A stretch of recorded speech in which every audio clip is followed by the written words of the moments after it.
اعوذ باللہ من الشیطان الرجیم بسم اللہ الرحمن الرحیم قال سبحانہ وتعالی قال ربکم ادعونی استجب لکم۔ پروردگار عالم نے جیسے کہ وعدہ کیا ہر انسان سے، ہر مخلوق سے کہ مجھے پکارو، میں تمہاری آواز پر تمہیں لبیک کہوں گا، تمہاری مشکلات کو حل کروں گا، تمہاری حاجت روائی کروں گا۔ لہٰذا رسول خدا صلی اللہ علیہ وآلہ نے ارشاد فرمایا الدعاء سلاح المؤمن، یہ جو دعا ہے وہ مومن کا ہتھیار ہے۔ وعمود الدین ونور السماوات والارض، یہ دین کا ستون ہے اور زمین و آسمان کا نور ہے جو انسان اپنے قلب کے اندر محسوس کرتا ہے۔ یہ دعا یعنی پروردگار سے قرب کا ایک ذریعہ، پروردگار سے تقرب کا ایک ذریعہ، اس لیے کہ امام جعفر صادق علیہ السلام کی حدیث مبارک ہے کہ علیکم بالدعاء، تمہارے اوپر دعا ضروری ہے کہ تم دعا کرو۔ فإنکم لا تقربون بمثلہ لا تترکوا صغیرۃ لصغرها ان تدعوا بها ان صاحب الصغار هو صاحب الکبار۔ عجیب و غریب حدیث، امام فرما رہے ہیں کہ تمہارے پاس دعا سے بہتر کوئی ذریعہ نہیں کہ تم پروردگار سے قریب ہو سکو، اس سے بہتر کوئی چیز نہیں جو خدا سے تم کو قریب کرے۔ لا تترکوا صغیرۃ لصغرها، یہ سوچ کر کہ یہ تو چھوٹی سی دعا ہے، یہ تو چھوٹی سی چیز ہے، یہ تو چھوٹا سا کام ہے، اس کے لیے میں کیا خدا کو طلب کروں، اس کے لیے میں کیا خدا کے آگے ہاتھ پھیلاؤں۔ امام اس کے لیے منع فرما رہے ہیں۔ امام فرما رہے ہیں کہ حاجت کو چھوٹا سمجھ کر اس کو ترک نہ کرو، اس کو مانگنے سے ہاتھ پیچھے نہ کرو۔ کیوں؟ اس لیے کہ اکثر چھوٹی چھوٹی لغزشیں بڑی بن کر انسان کے سامنے آ جاتی ہیں۔ لہٰذا مشکل کم ہو، زیادہ ہو، چھوٹی ہو، بڑی ہو، ہر حال میں پروردگار سے دعا انسان مانگتا رہے۔ اور یہاں تک روایات میں بھی ہے کہ انسان کو چاہیے کہ دعا میں تقدم کرے، یہ نہیں کہ حالات خراب ہوں گے یا میرا نقصان ہو جائے گا تو میں دعا مانگوں، نہیں۔ جہاں انسان کو اندیشہ ہو کہ اب میرا نقصان ہو سکتا ہے، انسان پہلے ہی دعا مانگے۔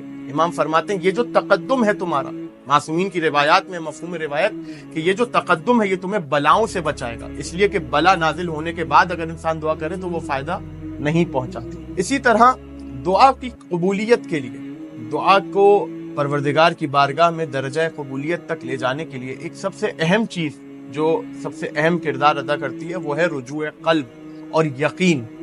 انسان دعا کر رہا ہے اور اس کے دل میں شک ہے کہ پروردگار اس کی دعا کو قبول کرے گا نہیں کرے گا، تو یقین جانیے دعا آپ کی قبول نہیں ہو پائے گی۔ کیوں؟ اس لیے کہ یقین سب سے بڑی دولت ہے، یقین کے بغیر کوئی دعا قبول نہیں ہوگی۔ امام صادق علیہ السلام کی حدیث ہے کہ اذا دعوت فاقبل بقلبک وظن حاجتک بالباب، جب بھی تم دعا کرو تو رجوع قلب کے ساتھ دعا کرو اور حسن ظن رکھو کہ تمہاری حاجت قبولیت کے دروازے تک پہنچ گئی ہے۔ اور ایک روایت کے مطابق استیقن بالعجابہ، اس کا یقین رکھو کہ تمہاری دعا قبول ہوگی، اس لیے کہ یہ جملہ کہا جاتا ہے کہ خدا کے یہاں دیر ہے اندھیر نہیں ہے، خدا مصلحت کو جانتا ہے۔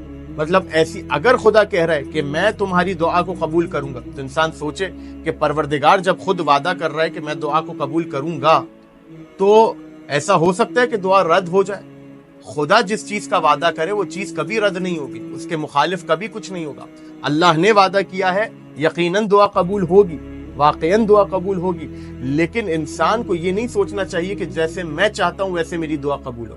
جیسے مثال کے طور پہ پروردگار مجھے بنگلہ دے دے، مجھے دولت دے دے، مجھے گھر دے دے، مجھے گاڑی دے دے، نہیں مل رہا، ہو سکتا ہے کہ تاخیر ہو، پروردگار نے اس سے بہتر آپ کے لیے کچھ سوچ کے رکھا ہو، اس سے کئی زیادہ افضل چیز آپ کے لیے رکھی ہو، آپ اسی کے اوپر اٹکے میں کہ گاڑی مل جائے، دولت مل جائے، پیسہ مل جائے۔ اور یہاں تک روایات میں آیا ہے کہ اگر اس دنیا میں کسی انسان کی کوئی دعا قبول نہیں ہوتی تو آخرت میں پروردگار اسے توشہ کر کے رکھتا ہے، اس کے لیے محفوظ رکھتا ہے، اس کے بدلے آخرت میں اسے ایک ایسی چیز عطا کر دیتا ہے کہ جو اسے دنیا کی اس دعا کے بدلے میں بہت افضل نظر آتی ہے۔ لہذا انسان کو حسن ظن رکھنا چاہیے کہ اس کی دعا جو ہے وہ منزل قبولیت تک پہنچ جائے گی۔ اس کے بعد ایک نسخہ آپ کے حوالے کروں کہ امیر المؤمنین علی ابن ابی طالب علیہ السلام نے ایک عجیب و غریب جملہ کہا اور بہت خوبصورت بات کی۔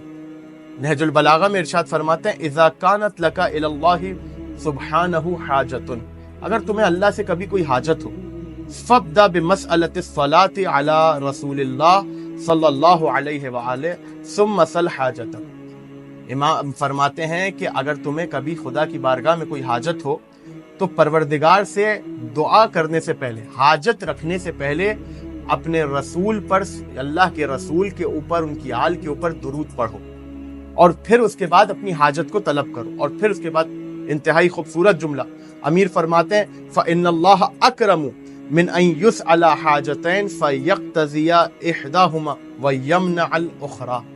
امیر المومنین فرما رہے ہیں کہ پروردگار اس سے بہت کریم ہے کہ اس کے سامنے دو حاجتیں رکھی جائیں، وہ ایک کو تو قبول کر لے اور دوسری کو قبول نہ کرے۔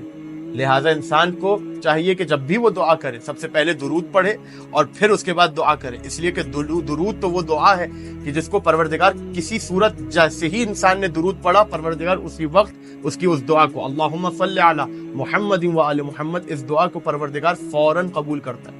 اور امام میر فرماتے ہیں کہ خدا اس سے کئی اکرم ہے، خدا اس سے کئی کریم ہے، کہ اس سے کئی بڑا ہے کہ وہ دو دعائیں اس کے سامنے رکھی جائیں، وہ ایک کو سنے، ایک کو قبول کرے اور دوسری کو قبول نہ کرے۔ لہٰذا انسان کو اپنی دعاؤں کی قبولیت کے لیے سب سے اہم چیز جو اس کو درکار ہے وہ ہے رجوع قلب اور یقین کہ پروردگار اس کی دعا کو حتماً قبول کرے گا اور اسے اجابت کی منزل تک پہنچائے گا۔ وصلی اللہ علی محمد وآلہ الطیبین الطاہرین۔